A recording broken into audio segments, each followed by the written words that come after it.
Joining me now is Pennsylvania Democratic Congressman Brendan Boyle. Congressman, thank you for making time today.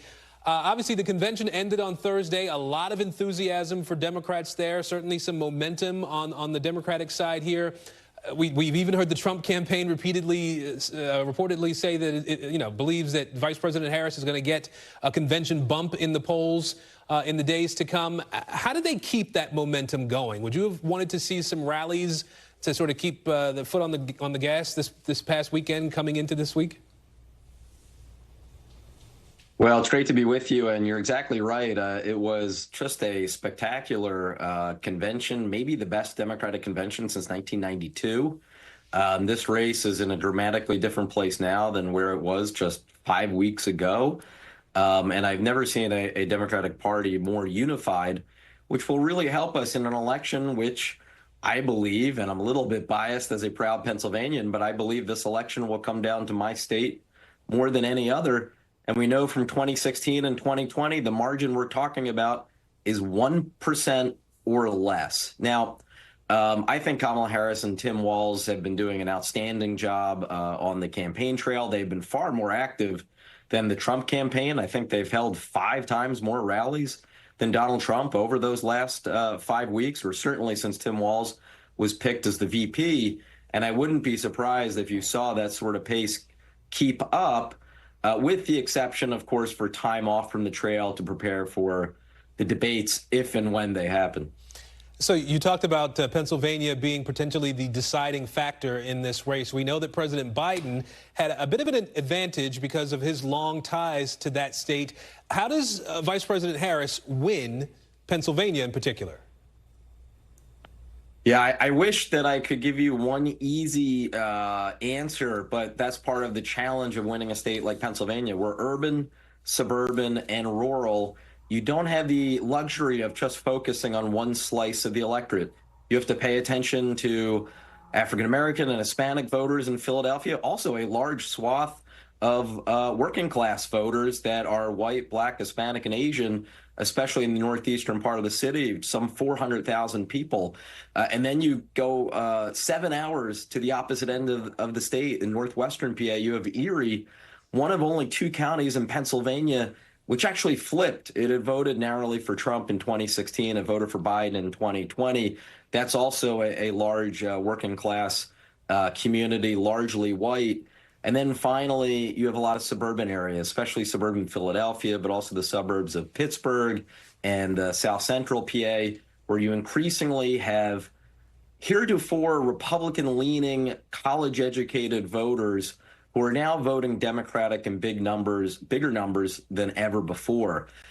The reality is it won't just come down to one group that I just mentioned because the margins are so close.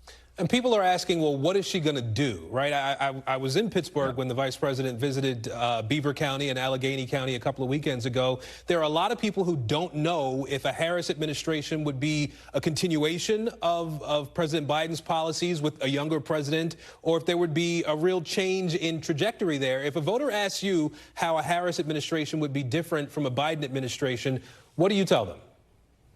Well, to your question, would she be more of the same or different? My answer is yes.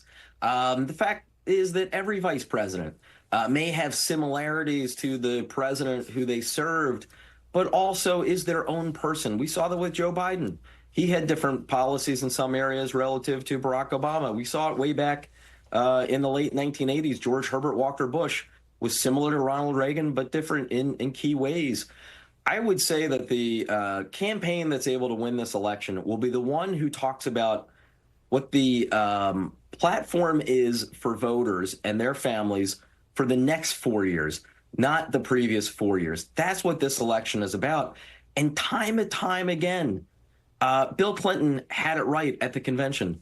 Donald Trump, in addition to the lies, he talks about the I's. It's just I, me. Whereas with Harris and Walz, they really are talking about a people-first agenda to make costs lower, to keep this economic recovery going, and ensure that we continue a soft landing, something that so far we've been able to do coming out of COVID literally better than any other country on earth. I do have to ask you, how much of a tie to President Biden does Vice President Harris keep as she goes forward with this campaign? Obviously, in most of her prepared remarks over the last couple of weeks, she has offered some praise of President Biden and talked about a record that they worked on together. Does there come a point at which, given the fact that the party was okay to jettison President Biden from the ticket here, does there come a point at which President Biden needs to not be a part of the conversation, at least the conversation that is initiated by Vice President Harris on the trail? Well, first, let's just be clear. This was the president's decision. He did something he didn't have to do. He had won the primaries. Some 87% of the delegates to the DNC, where I was in Chicago just a few days ago, were pledged to Joe Biden. He made a remarkable decision to do something that hadn't been done since at least 1968, though I would argue actually had never been done, because even in 68, Lyndon Johnson hadn't won the primary. In fact, that was looking fairly dicey for him. In Joe Biden's case, he had won it. But he selflessly decided to step aside because he believed we would be a more unified party if Kamala Harris moved forward. It was an incredibly courageous decision, and I think he gets a lot of credit from not just Democrats, but frankly, all Americans for that great example of leadership. In terms of the next, 70 days or so, people understand that ultimately this race is about the two people at the top of the ticket. Kamala Harris, her 30-plus years of experience in and out of public service, her agenda for what she wants to do for families, especially working and middle-class families, versus Donald Trump, who is literally just running for himself and to keep himself out of prison. I do want to quickly ask you, before I let you go, a policy question. Back in 2019, Vice President Harris said that she wanted to ban fracking. She was a backer of Medicare for all. Now her campaign says she does not support those ideas. Do you want to hear about why she changed her position on those issues? Do voters need to hear the why when it comes to these sorts of changes? I think we would need an hour show to detail all the times that Donald Trump has flip-flopped, hell, even in the same day. Just look at his record on abortion. In terms of fracking specifically, I think there's been some confusion in the national media when it comes to this issue. Fracking is a big deal in the western third of Pennsylvania. Candidly, it's not really a big issue in the other two-thirds of the state.